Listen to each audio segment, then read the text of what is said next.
Hoy, good morning Luzon, Visayas at Mindanao. Nasaan man po kayong panig ng daigdig. Breaking news ka-coffee. Ito, mainit-init pa ito ka-coffee kasi init ito ng kape ko. Napakalaking kape. Si Digong, ang dati pong presidente na si Rodrigo Roa Duterte, sinampahan na po siya ng disbarment case. Naku po! Yan na nga yung sinasabi natin. Kapag binira ka ng malas, sunod-sunod na yan eh. Di ba? Sabi sa kasabihan, kapag ka ng malas, kapag binayo ka ng malas, sunod-sunod na yan. Ayan na. Nagsisimula na pong magsulputan itong mga problema, itong mga reklamo sa pamilya Duterte. Ayan kasi, kung nanahimik kasi kayo hindi kasi kayo nanahimik masyado kayong excited Gusto nyong agawin si PBBM sa kanyang pwesto Naku po, ayan, karma is real. Ayan mga DDS. Tingnan ninyo, ang pinaggagawa ninyo, ayan ang karma. Dumating na sa inyo yung karma. O ano kayo ngayon? Nasa balita ng GMA, pumutok na ka-coffee itong balita na ito. Kaliwat ka ng pahayagan, yan po yung balita ngayon. Itong disbarment case na isinampa kay Digong. Sasabihin nila, matanda na naman yan si Digong kahit matanggal na sa pagkaabogado yan baliwala lang yan. Yes, correct, agree. Kasi hindi na naman nanginglayante yan si Digong Pero kahihiyan yan ka-coffee. Sa oras na ma-disbar siya, malaking kahihiyan yan sa pangalan ni Digong. Biruin mo, dati kang presidente, na-disbar ka dahil sa mga kasalanang ginawa mo. Headline ng GMA News Online, disbarment complaint versus ex-President Duterte filed by families of EJK victims. Hoy, nako, labas na yung mga biktima ng EJK dyan, kasi proud pa sila dyan Si Digong, kung si Bato de la Rosa, kung abogado lang yan, sinampahan na rin ng disbarment case yan Very proud pa kayo dyan. Pinagsisigawan nyo pa yan na hindi nyo pinagsisisihan yung ginawa ninyong tukhang. Ito pa, isa pa to si Bato Proud na proud pa yan Sabi pa ni Bato kung bigyan ulit siya ng pagkakataon, uulitin niya yung ginawa niya sa tukhang.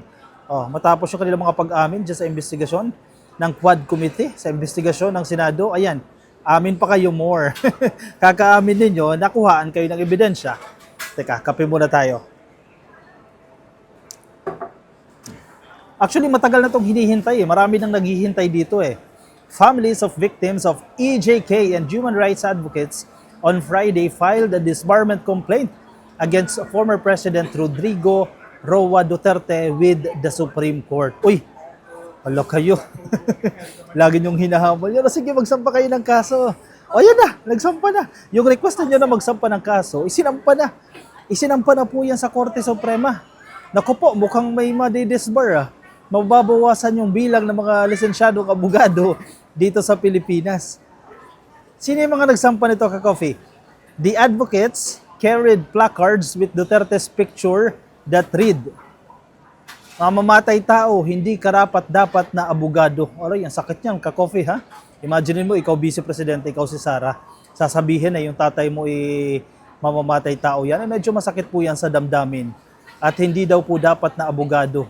At ito pa sinasabi nila sa kanilang placard, bastos, hindi karapat-dapat na abogado.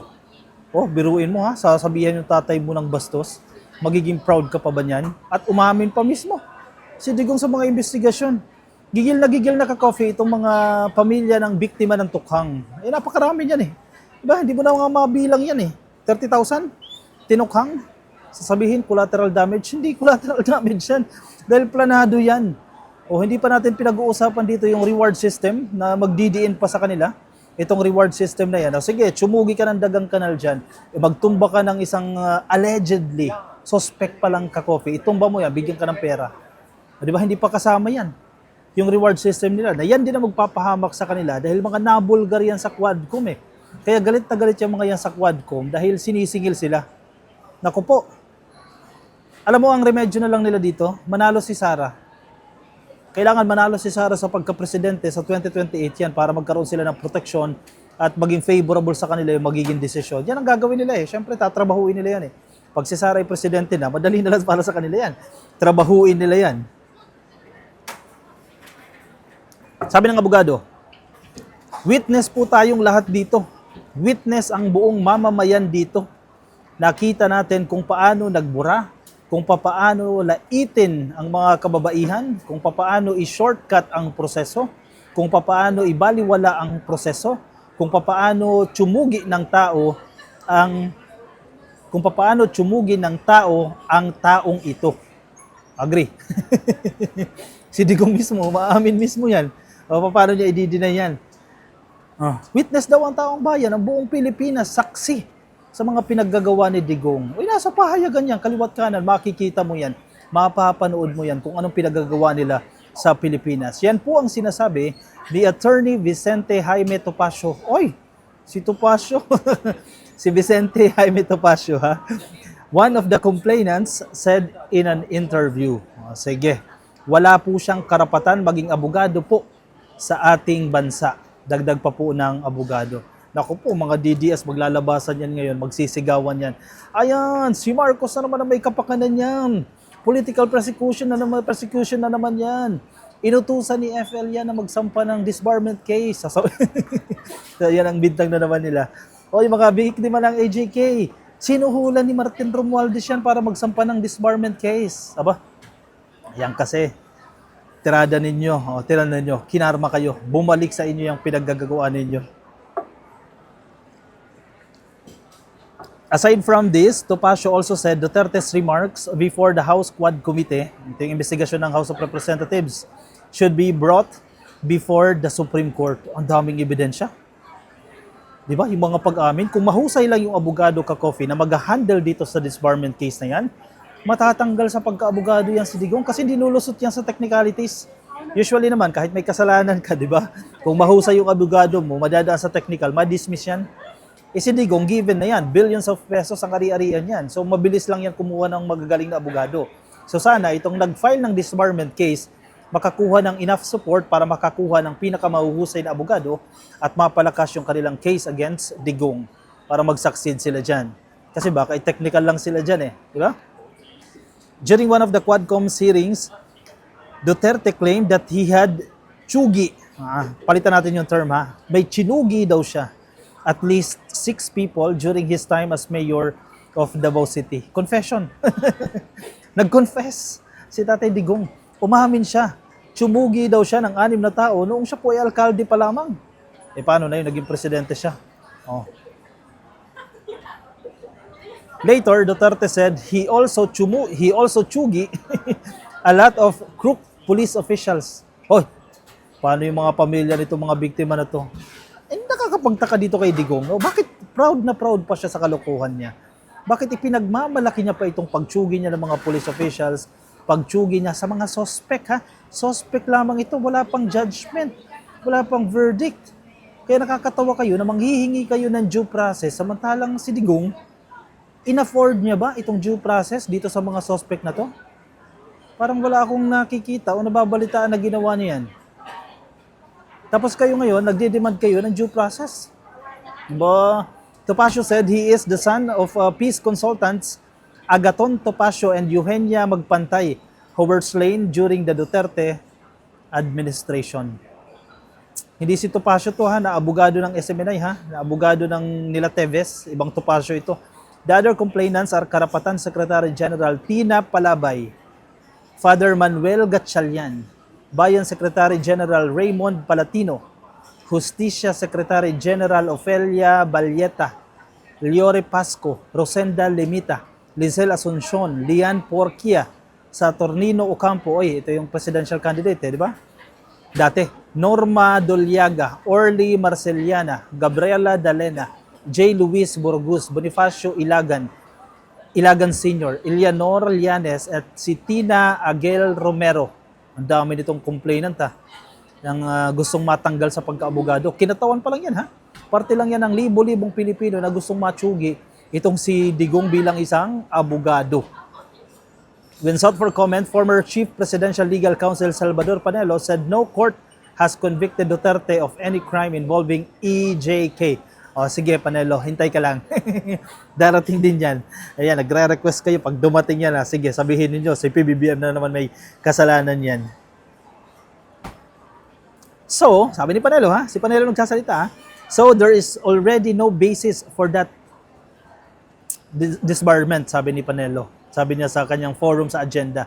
Yun namang pagmumura niya, it is an expression of outrage. Hindi lang naman pagmumura yung reklamo dyan Yung mga pag-amin niya na pagtsugi, Asan yung mga ebidensya? 30,000 na tsugi?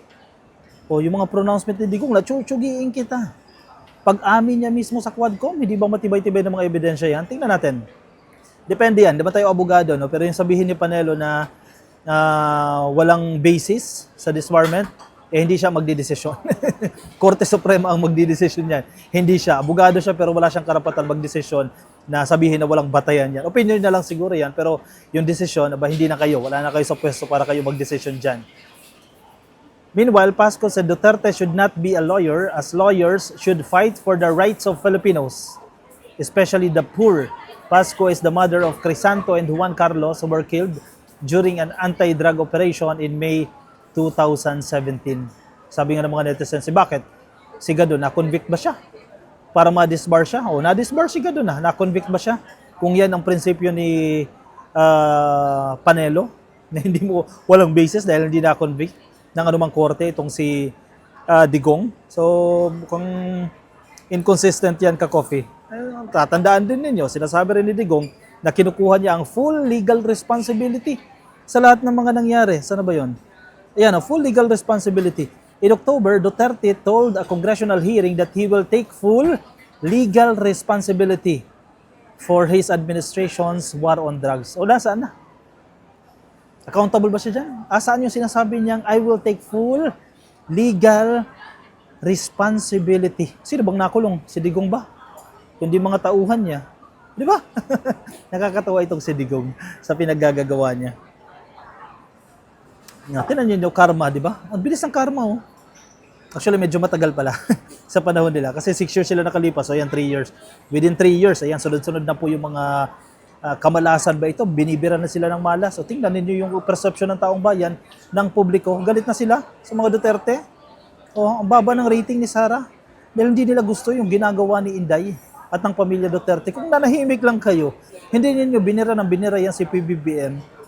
I think hindi ganyan ang sitwasyon nyo ngayon eh. Payapa sana ngayon, walang pinoproblemang legal battles, walang iniisip si Digong, kundi hayahay lang siya. Baka nag-iba't ibang bansa pa siya, nag-tour pa siya, di ba? Hayahay na lang siya dyan, swimming, o nature viewing. Yan na sana ang ginagawa niya. Ang problema, masyadong sakim sa kapangyarihan. Ang kampo nila, kung hindi man si Digong, yung mga nakapalibot sa kanila at gustong maagaw kay PBBM ang kanyang pwesto. Yan, karma is real. Bumalik na sa inyo yan. Hoy, gaano katagal itong disbarment case na yan? Sana within the year, magkaroon po ng, actually, January pa lang, mahaba-habang panahon pa po yan. I think mabilis ang Korte Suprema magdesisyon dyan. Papabor ba yan kay Digong o hindi? Antayin natin ang desisyon ng Korte Suprema dyan. Pero syempre, marami ang magdidiwang kung madidisbar si Digong. Bagamat hindi niya na kailangan ng pagiging abogado, pero sampal sa mukha niya yan kapag na-disbar yan at natanggalan siya ng lisensya bilang isang abogado. O siya, sige, anong say niyo dyan ka-coffee? Sa tingin niyo madidisbar o hindi? I-comment po ang inyong opinion, ang inyong reaksyon sa ating comment section para mabasa po yan ng iba nating mga ka-coffee. Yung mga nasa Facebook, ka-coffee, baka di pa po kayo naka-like and follow, pasuyo na lang ka-coffee. Yung mga nasa YouTube, please click yung subscribe at hit the notification icon para updated din po kayo sa ating mga bagong upload. Maraming salamat po sa mga sumama. Ingat po kayo ka-coffee, nasaan man po kayong panig ng daigdig. Bye-bye. At kape tayo. Medyo marami-rami itong kape na to. Bye-bye.